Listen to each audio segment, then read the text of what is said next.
So, this is my review of Once Upon a Time, Season 5, Episode 17. Wow, like this. So, generally, I did like this episode.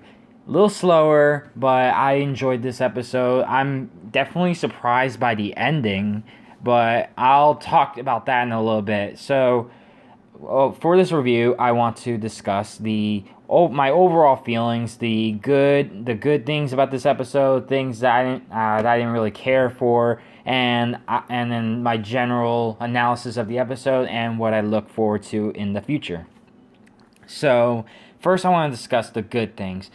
So my first good thing, I think it really is just summed up with Rumple and Belle. I really like this couple. Their dynamic is probably one of the only reasons I watched this show. I've been loving their relationship since the beginning, and this episode definitely made me just go back to the good old days of when these two were just in love in the beginning. Their dynamic has definitely changed, and I really think that I definitely needed that.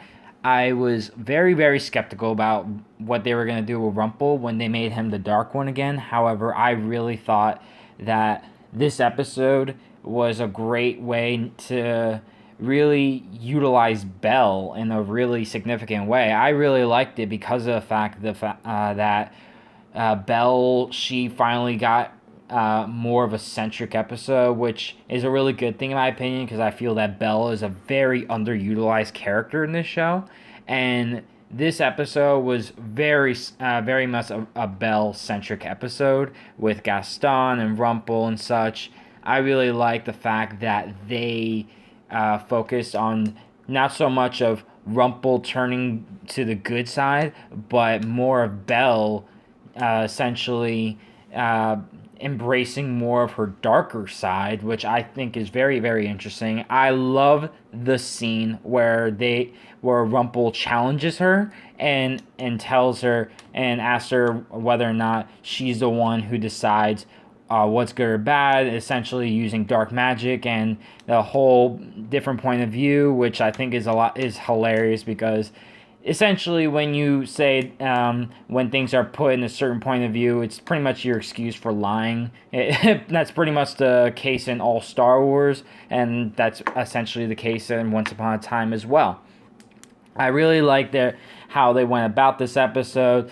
I didn't really care for Gaston as a villain in this episode. I like the fact that they got rid of him by the end of this episode. I don't think they really needed him.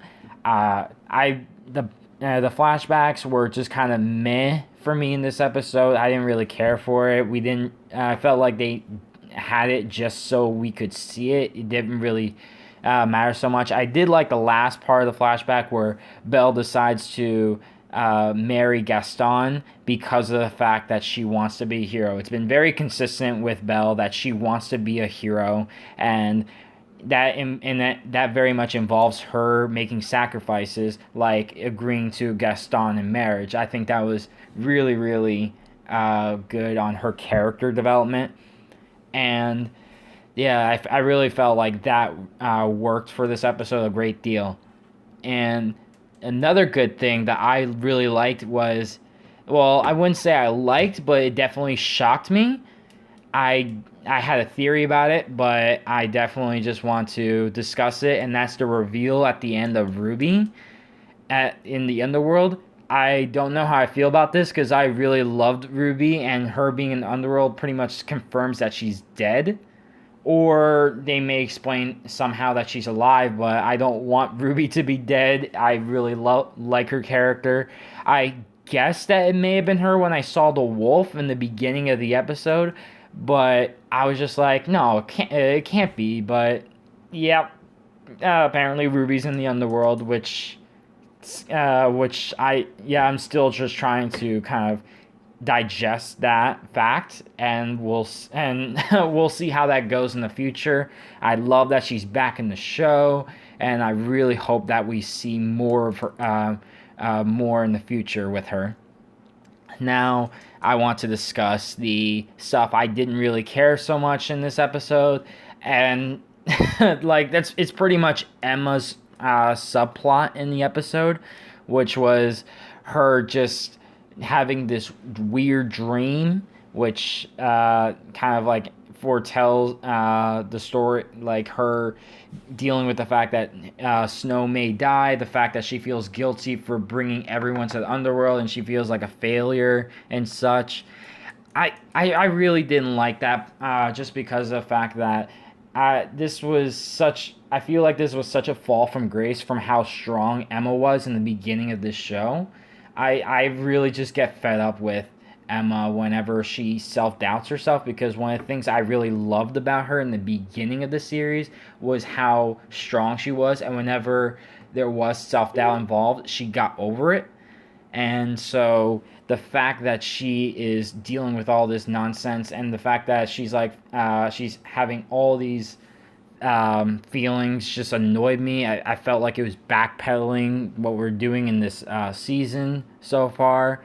And I do like the fact that she acknowledges that this was a terrible plan, because of the fact that I have no idea why Henry was in the underworld to begin with. It made no sense. So at least she acknowledged that in this episode, which I'm okay with. And come to think of it, where was Henry in this episode? Like, I like what they're doing with him in this storyline, but yeah, we just don't see enough of Henry. So I really want him to be utilized more. Zelina, we didn't really have much of her, so I can't really say much. It's just like her being sad about her baby, and the fact that at the end of the episode she gets rose like flowers, dead flowers from Hades, which I guess in the underworld is supposed to be romantic. I don't know. Hades is a really good villain. I just don't buy the whole thing with him being in love with Zelina. It felt very rushed, but yeah, I hope that it really grows on me later on. I like the fact that Zelina and Regina got some time together to, like, I guess, try to bond. I thought that was interesting, but it was literally like in grand total like 2 minutes of the episode, so it didn't really mean much. So those are my good and bad, and from what I look forward to in the upcoming episodes, I really hope that they kind of come up with a clear idea where they're gonna go with this, because just because it feels like the last couple episodes have been episodic and we haven't really gone anywhere with the plot. And I really just hope that we can have Emma really be strong as a hero again in her own right, and just kind of like deal with all these insecurities already. And yeah, I think the biggest thing I wish for the future is the plot to move forward and definitely utilize Henry a lot more. And I really look forward to whatever we're gonna see with Ruby. And that's my review of Once Upon a Time Season 5 Episode 17. Leave your comments, and I hope to see you guys soon. Thank you very much. I'm Matt Santiago, signing off.